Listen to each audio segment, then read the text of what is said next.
Hard to believe, but Copa America is in the books, and it will go down as an event that really brought Canadians together coast to coast. Duncan with us again, producer at City News, and of course, former pro, so we've got to go to him.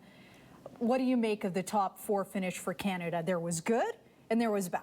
All right, let's start with the good, because I like being positive. And 6 games against top quality opposition, 2 times against the eventual winners and the world champions as well, Argentina. And it is an experience that money can't buy for them, especially going into 2026.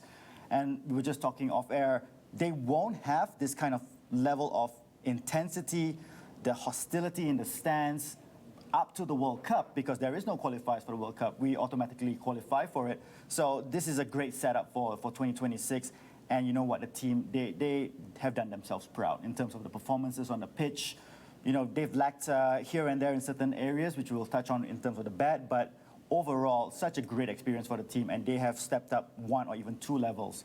For the bad, I think we have to look at the goals. 4 goals in 6 games, and that's not good enough in international competitions. There's a saying in sport, you know, attack wins you games, defense wins you championships. Jesse Marsch has set up that defensive block. They are strong. They are hard to beat. Every single day and game they have been hard to beat.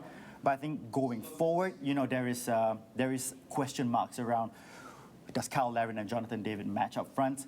Alfonso Davis, is he a left back for Canada, or is he a left winger or a right winger perhaps? So these are takeaways that Jesse Marsch will have going into the next few months.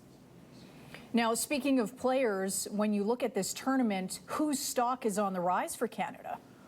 Well, we touched on Jacob Schaffelberg earlier on in the tournament. He's so good down the left, direct, gives pace, gives the right back tons of worries when a defender is facing up. I mean, as a former defender, I would not like going up against Jacob Schaffelberg.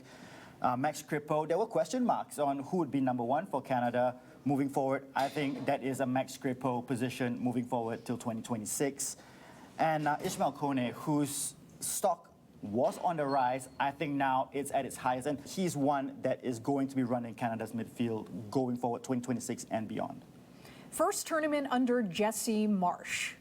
How do you think it went? I think I'll give an A minus. We didn't win it, so I can't really give an A plus, but you know, he set the way that Canada wants to play, even in the friendlies, top quality opposition, in the Copa. We've only been outclassed maybe against France in the friendlies, against Argentina, where they were a level above.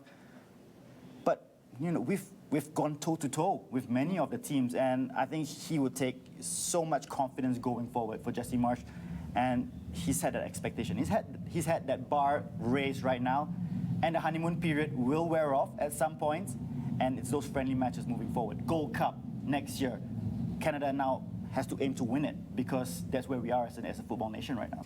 Even though Copa America is over, do not put away your Canadian jerseys. Don't forget the women in action later this month in Paris as they look to defend their gold medal.